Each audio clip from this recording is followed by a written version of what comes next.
आज मैं 10th class का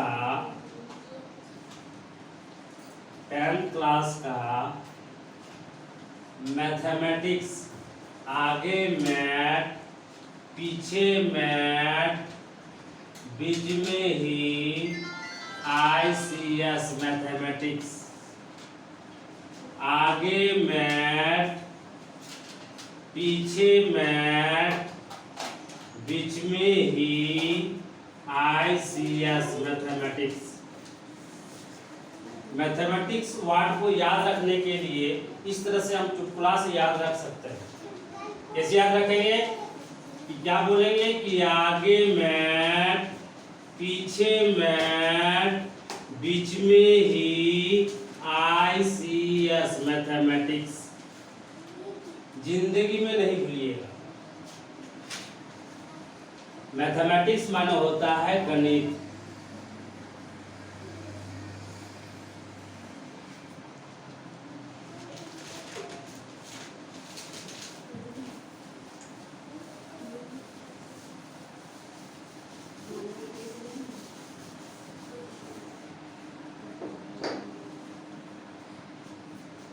आज हम लोग 10th क्लास का पाठ पढ़ने जा रहे हैं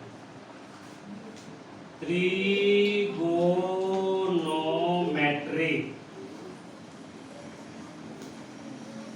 त्रिकोणमिति, त्रिकोणमिति,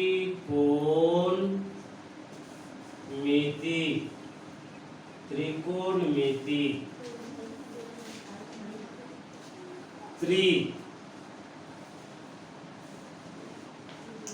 त्रि माने होता है तीन, कोण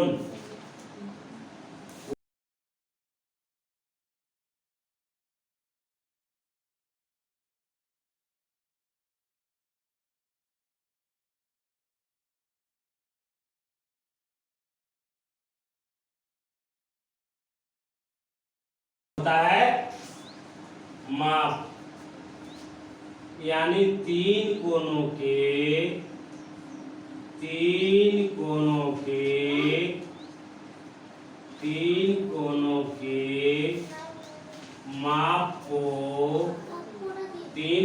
के माप को त्रिकोणमिति कहते हैं।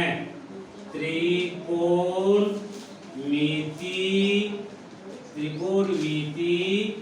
कहते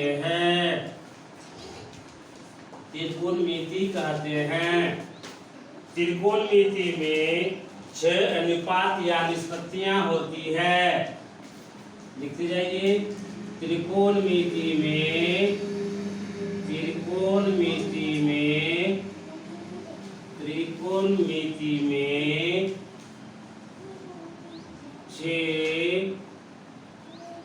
अनुपात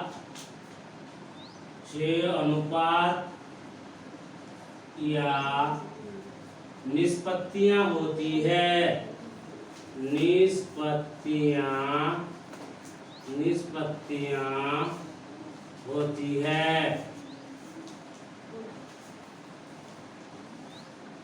तो त्रिकोणमिति में कई निष्पत्तियां होती है। त्रिकोणमिति में 6 अनुपात या निष्पत्तियां होती है। कई गो? 6 गो। एक हो गया साइन, एक हो गया कॉस, और एक हो गया आपका टैन। साइन का उल्टा कोसेक, कॉस का उल्टा सेक, और टैन का उल्टा कॉट। ये 6 गो होता है आपका त्रिकोणमिति में अनुपात या तो निष्पत्तियां। 1 नंबर में आपका होता है साइन। अब थीटा लगा देंगे तो साइन थीटा बराबर होता है P/H। अब साइन का जो उल्टा होता है, साइन का उल्टा कोसेक होता है। क्या होता है? Cosec theta. कोसेक थीटा बराबर H/P। इसका उल्टा कर देंगे।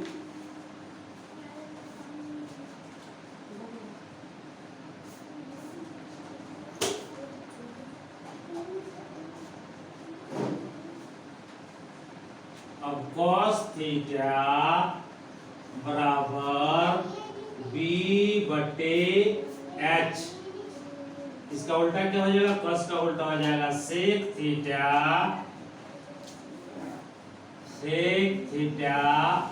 बराबर h/b। ये b/h था, इसको उल्टा कटेंगे तो h/b हो जाएगा। ये आपका हो गया 3 4 नंबर, 4 गो हो गया। 5 नंबर में tan थीटा बराबर होता है p/b। tan का उल्टा होता है cot थीटा, तो cot थीटा बराबर इसका उल्टा कर देंगे तो हो जाएगा b/p। इस सूत्र को याद रखने के लिए भी एक चुटकुला है।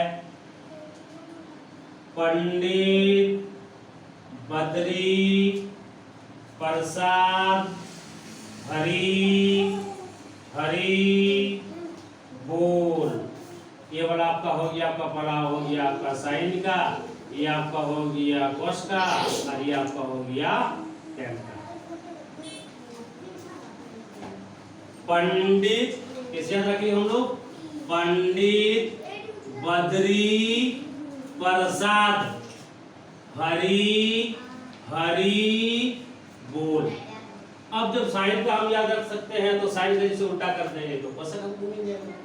अब जब कोस का जब हमें b/h याद रख सकते हैं तो चुटकुला के माध्यम से हो या तो ऐसे भी हो, कोस बराबर b/h, तो आराम से कोस का उल्टा सेक कर देंगे तो b हो जाएगा। अब tan थीटा बराबर p/b, इसका फिर उल्टा कर देंगे तो इसका उल्टा होता है cot थीटा, cot का बराबर हो गया आपका b/b। आगे चलते हैं।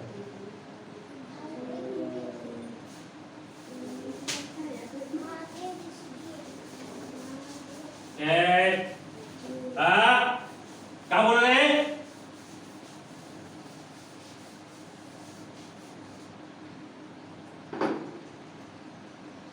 आगे देखो,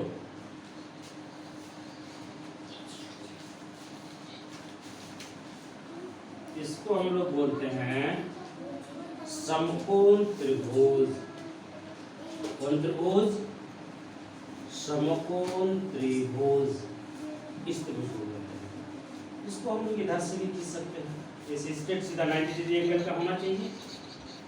ये है आपका समकोण त्रिभुज। ये हुआ आपका 90 डिग्री, ये कोण आपका हुआ 90। इस त्रिभुज को हम लोग बोलते हैं समकोण त्रिभुज। समकोण त्रिभुज। समकोण त्रिभुज किसे कहते हैं? जिस त्रिभुज का एक कोण 90 डिग्री हो, जिस त्रिभुज का एक कोण क्या हो? 90 डिग्री हो, उसे समकोण त्रिभुज कहते हैं। तो समकोण त्रिभुज में एक सूत्र होता है कर्ल स्क्वायर, यानी इसको हम लोग बोलते हैं कर्ल, इंग्लिश में बोलते हैं हाइपोटेनस। हाइपोटेनस, हाइपोटेनस, इसको हम लोग एच से हम लोग इंडिकेट करते हैं। और इसको हम लोग बोलते हैं लंब, इसको बोलते हैं लंब, जिसको इंग्लिश में हम लोग बोलते हैं परपेंडिकुलर। परपेंडिकुलर।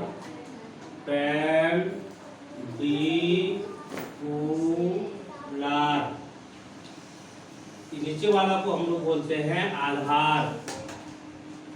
आधार यानी आपका हो गया बेस, BASE, जिसको हम लोग B से इंडिकेट करते हैं, और परपेंडिकुलर को P से इंडिकेट करते हैं। यानी P यानी आपका हो गया लंब, H यानी हो गया कर्ल, B यानी आपका हो गया आधार। अब पाइथागोरस ने एक प्रमेय जो है बनाया है, जिसमें उस प्रमेय को सिद्ध भी करना है 10th क्लास में, कि समकोण त्रिभुज में कर्ल का वर्ग अन्य दो भुजाओं के वर्गों के योगफल के बराबर होता है। कर्ल का वर्ग समकोण त्रिभुज में कर्ल का वर्ग अन्य दो भुजाओं के वर्गों के योगफल के बराबर होता है। यानी एच स्क्वायर बराबर P square plus B square. इसको हम लोग हिंदी में बोलेंगे कर्ल स्क्वायर इज इक्वल टू लंब स्क्वायर प्लस आधार स्क्वायर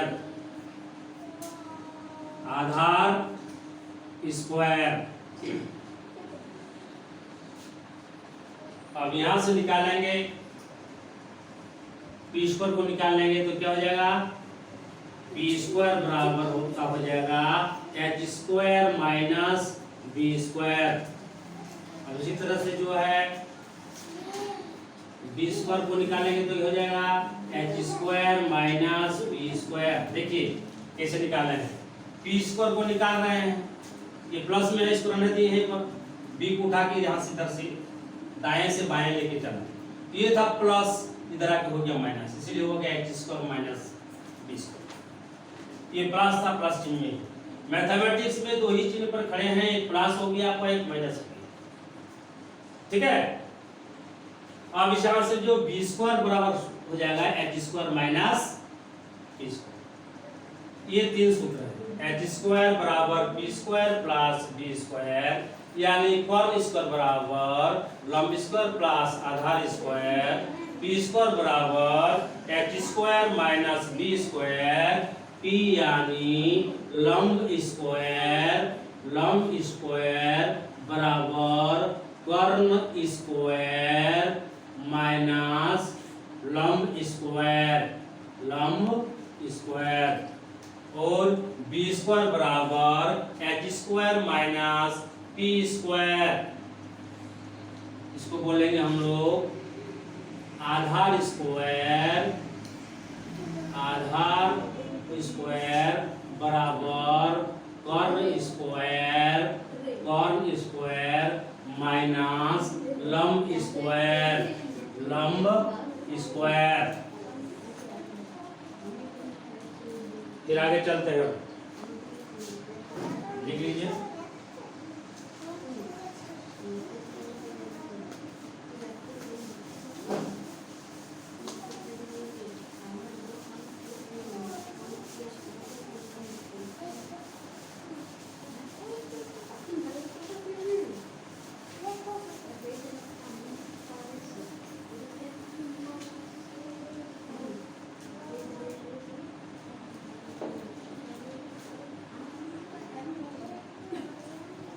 अब आगे सूत्र बनता है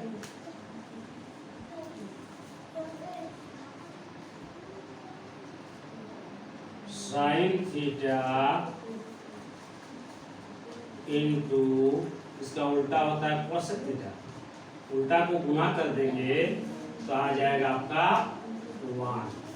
कैसे इसको हम लोग जांच करते हैं क्या करते हैं जांच करते हैं हम लोग लिखे हैं सूत्र sine theta into cosec theta is equal to 1 माने साइन थीटा का उल्टा होता है कोसेक थीटा उल्टा के साथ गुणा कर देंगे तो ये होगा। कैसे जांच कर लेते हैं ये लेफ्ट हैंड साइड एलएचएस क्या है आपका sign theta into cosec theta है क्या है कोसेक थीटा है। तो साइन थीटा का सूत्र होता है p बटे h इनटू कोसेक थीटा का सूत्र होता है h बटे p। p कट जाएगा h कट जाएगा बचेगा 1 यानी RHS को राइट हैंड साइड RHS यानी सूत्र मेरा सही है। तो इसको पहले याद रखना है इसी में से सूत्र निकल जाएगा सब इसका। अब साइन थीटा यहाँ से निकालेंगे तो इस cos थीटा को उधर ले जाएंगे तो cos थीटा को उधर ले जाएंगे तो एक के साथ पट्टे हो जाएगा घुमा रहा था तो पट्टे हो जाता है तो 1 बटे आपका हो जाएगा कोसेक थीटा और कोसेक थीटा बराबर 1 बटे साइन थीटा। अब किसी कोसेक थीटा को निकाले तो साइन थीटा को उधर निकल गए तो क्या हो गया ये प्लस ये गुणा में था तो बटे बटे हो गया इसीलिए साइन अब साइन को जब निकाले तो प्लस को डाले जाए तो बटे हो गया। यानी साइन थीटा तो 1 बाय कोसेक बोल देना है, कोसेक थीटा तो 1 बाय साइन बोल देना है, क्योंकि साइन कोटा कोसेक होता है। आगे चलते हैं, आगे cos थीटा इसका उल्टा होता है sec theta is equal to 1। cos theta बराबर 1 बटे sec थीटा, sec थीटा बराबर 1 बटे cos थीटा, 1 बटे cos थीटा। अब आगे जो होता है tan का उल्टा क्या होता है, cot होता है, तो tan theta into cot theta is equal to 1। tan theta बराबर 1 बटे cot थीटा। देखिए मैथमेटिक्स में सबसे पहले सूत्र को याद रखना बहुत जरूरी है, बिना फॉर्मूला का ऐसा बनता नहीं है। cot थीटा बराबर 1 बटे tan थीटा। तो यहाँ तक जो है आज एक दिन में तो ज़्यादा सूत्र भी आप लोग याद नहीं कर पाइएगा, इतना तक सूत्र याद करना, ठीक है। अब हम चल जाते हैं, विद्यार्थी को एक हम सूचना देना चाहते हैं कि सबसे पहले कोई विषय पढ़े या न पढ़े, लेकिन व्याकरण ग्रामर जानना बहुत जरूरी है। व्याकरण पढ़ना अति आवश्यक है। ग्रामर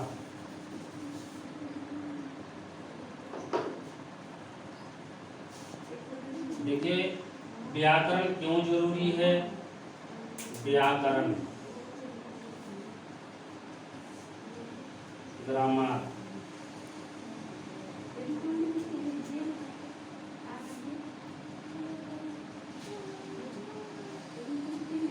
तो पहला प्रश्न हम लोग लिखेंगे फर्स्ट नंबर,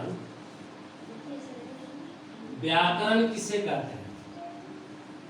व्याकरण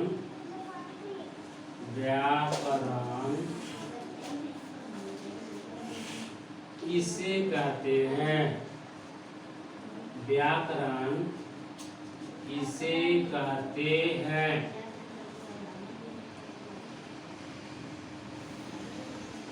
उत्तर में लिखिए, व्याकरण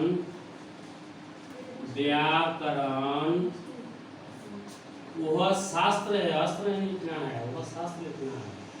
व्याकरण वह शास्त्र है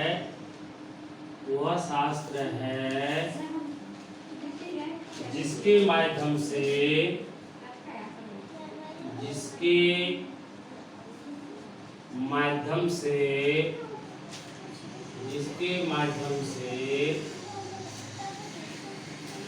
हम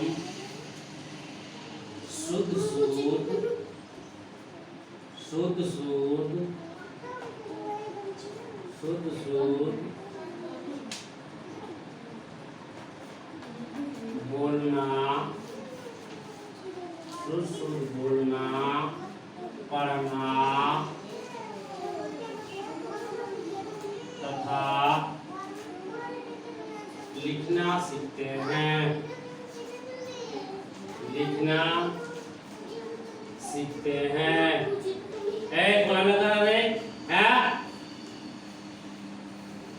व्याकरण किसे कहते हैं।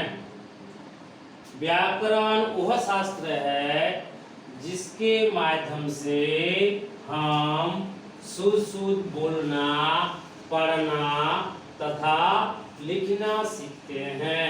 यानी शुद्ध बोलने के लिए, शुद्ध पढ़ने के लिए तथा शुद्ध लिखने के लिए आपको व्याकरण पढ़ना अति आवश्यक है।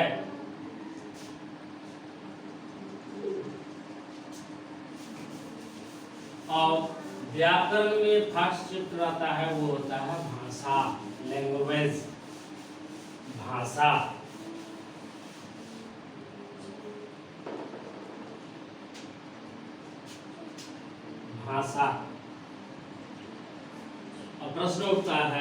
कि भाषा किसे कहते हैं। भाषा किसे कहते हैं।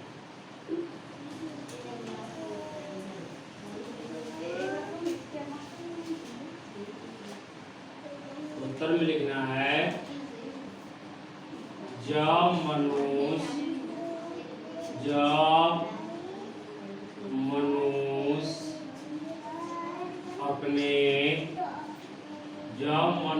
अपने भावों या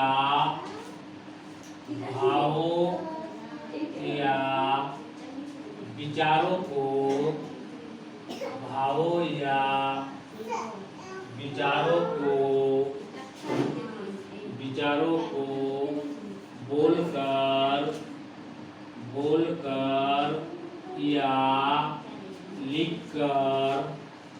बोलकर या लिखकर एक दूसरे के सामने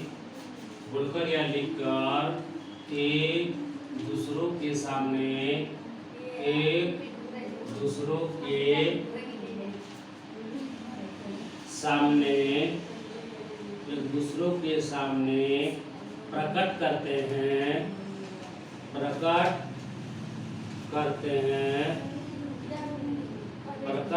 हैं उसे भाषा कहते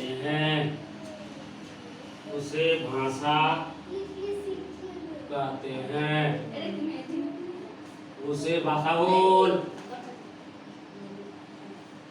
उसे भाषा कहते हैं। भाषा किसे कहते हैं। जब मनुष्य अपने भावों या विचारों को बोलकर या लिखकर दूसरों के सामने प्रकट करते हैं उसे भाषा कहते हैं। उसे क्या कहते हैं। भाषा कहते हैं। हाँ हेलो।